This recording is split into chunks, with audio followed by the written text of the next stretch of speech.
Haleluya. Amen. Pigie Bwana Yesu makofi. Tamaa huzaa dhambi. Tamaa huzaa dhambi.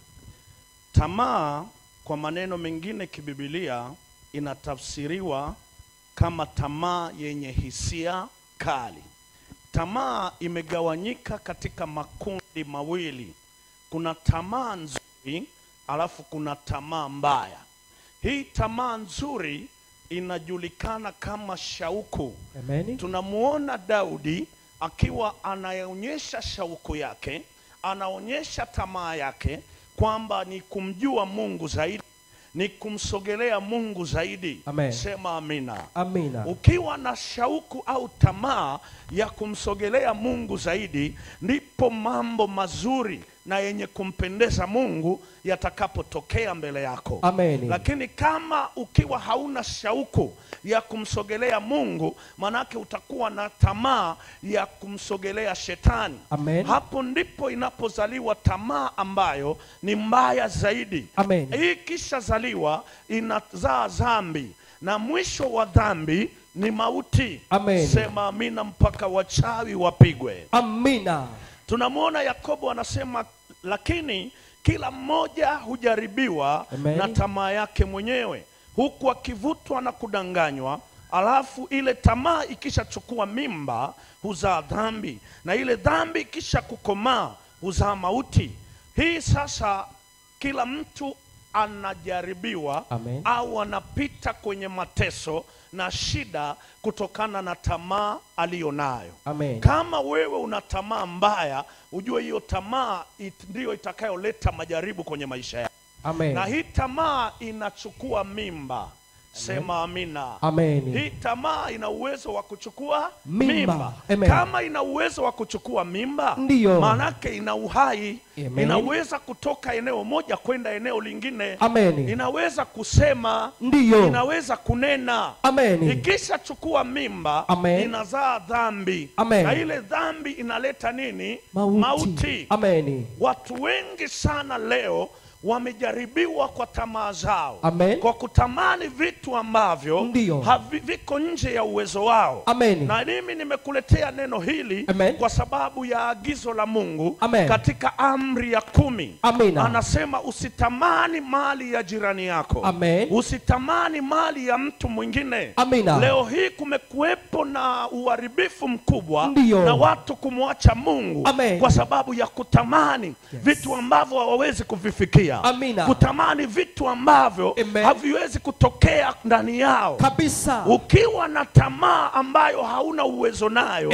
manake itazaliwa dhambi. Amen. Na ikishazaliwa dhambi, inakupeleka kwenye mauti. Amen. Inakupeleka kwenye shimo kabisa. Dhambi chanzo chake ni magonjwa. Amen. Dhambi chanzo chake ni uharibifu. Amina. Na hii tamaa ilianzia pale bustani ya Eden. Amen. Tunamuona nyoka anapotokea bustani ya Eden. Amen. Anasema na Adam na Hawa. Ndiyo. Ya kwamba ati hivi ndivyo Mungu alivyowaambia.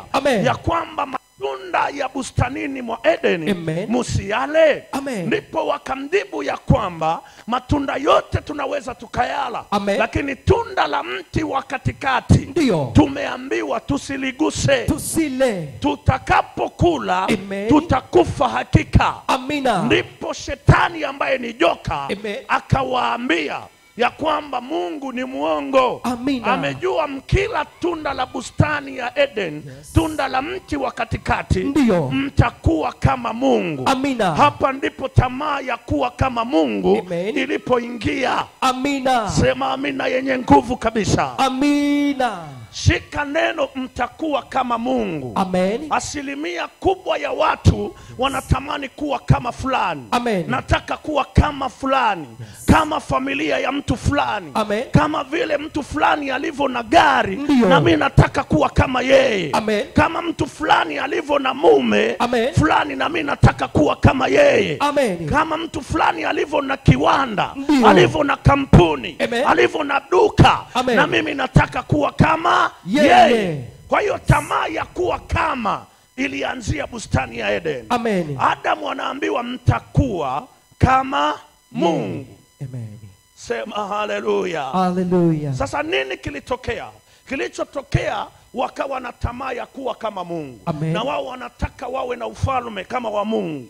Wanataka wawe na nguvu kama za Mungu. Kabisa. Wanataka na wao wawe na utawala wao. Amen. Hapo ndipo wakakubali kulila tunda. Amen. Na walipolila tunda, Ndio. ndipo ikazaliwa dhambi. Amina. Dhambi ilipochukua mimba, Amen, ikaleta madhara. Amina. Ndio mauti ilipoingia ndani ya dunia hii. Amina. Lakini sio Adam na Hawa peke yake. Yes. Tunaona hata Lucifer, Amen, anafukuzwa kule mbinguni. Amen, kwa sababu ya tamaa.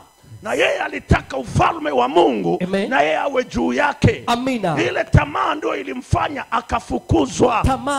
Tamaa ndio inasababisha watu wengi, Amen, wanapoteza hatima zao. Amen. Wanapoteza kibali chao. Kabisa. Wanapoteza ile neema, Amen, ambayo Mungu aliwakusudia. Amina. Haleluya, haleluya. Amina. Haleluya, haleluya. Amina. Yes. Duniani ukiwa na tamaa, Amen, utapoteza vitu vingi sana. Amen. Na kuna watu wengi wamepoteza hata kazi kwa sababu ya tamaa. Yes. Kuna watu wengi wamepoteza ndoa kwa sababu ya tamaa. Amen. Kuna watu wengi wamepoteza biashara zao kwa sababu ya tamaa. Amen. Mtu ambaye hana tamaa ambayo ni mbaya, huwa anasubiri nguvu za Mungu zimuinue. Amen. Huwa anasubiri kibali cha Mungu kitokee ndani yake. Amen. Lakini mtu mwenye tamaa ndo analeta inamuingia mpaka anaingia kwenye wizi. Yes. Unaposikia kuna wezi wanavunja na kuiba, si kwa sababu ya kwamba hawawezi kufanya kazi. Amen. Ni kwa sababu ya roho ya tamaa. Yes. Kwamba wanataka mafanikio